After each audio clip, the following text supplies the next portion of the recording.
Kwa niaba ya wenzangu ambao niko nao hapa na kwa niaba ya serikali, ninaomba tuwapongeze sana kwa kazi kubwa na ya heshima mlioifanya leo na kuitambulisha Tanzania kwa dunia ya kwamba vipaji vipo. Ukiniuliza mimi leo kwamba nani mshindi, nitakwambia mshindi ni Tanzania.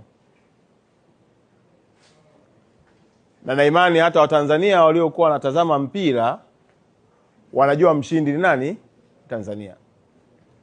Mmefanya kazi kubwa ya heshima na wala hatupasi kujilaumu wala kuhuzunika.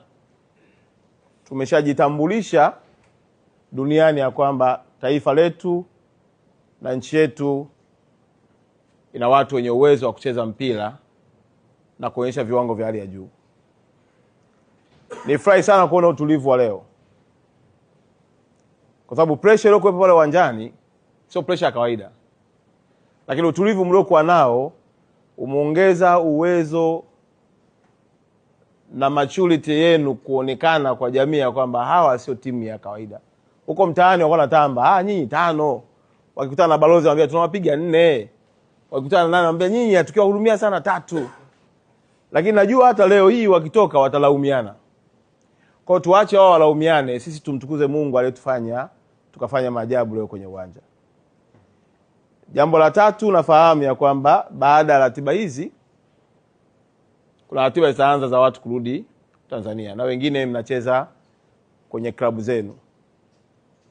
Lakini ziko salamu za Mheshimiwa Rais ambazo zitafika ndani ya hizi siku chache zilizoko mbele yetu, na nyinyi mtapata nafasi ya kumuona mwenyewe akiwashukuru na kuwapongeza kwa kazi kubwa aliyoifanya.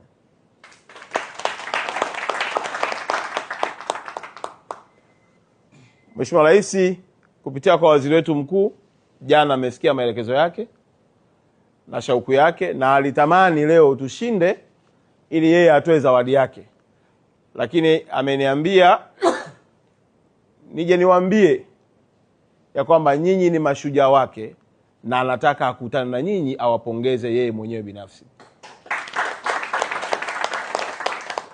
Kwa hiyo msijisikie wanyonge kabisa, na wa Morocco watatuheshimu na hawatarudia tena kuamini ya kwamba ni timu wanaweza kucheza nao kwa namna walivyokuwa naifikiria. Kwa hiyo mimi tutawasiliana na rais wetu wa TFF. Bahati nzuri tuko na balozi Dr. Dau hapa, tuko na kakaangu ambaye ni mbobezi kabisa wa michezo, na waziri wetu mstaafu kakaangu Ndumbaru na mbunge, lakini pia balozi wetu wa hapa, kiongozi wetu wa kambi. Kwa ufupi ni kwamba mmetupa heshima.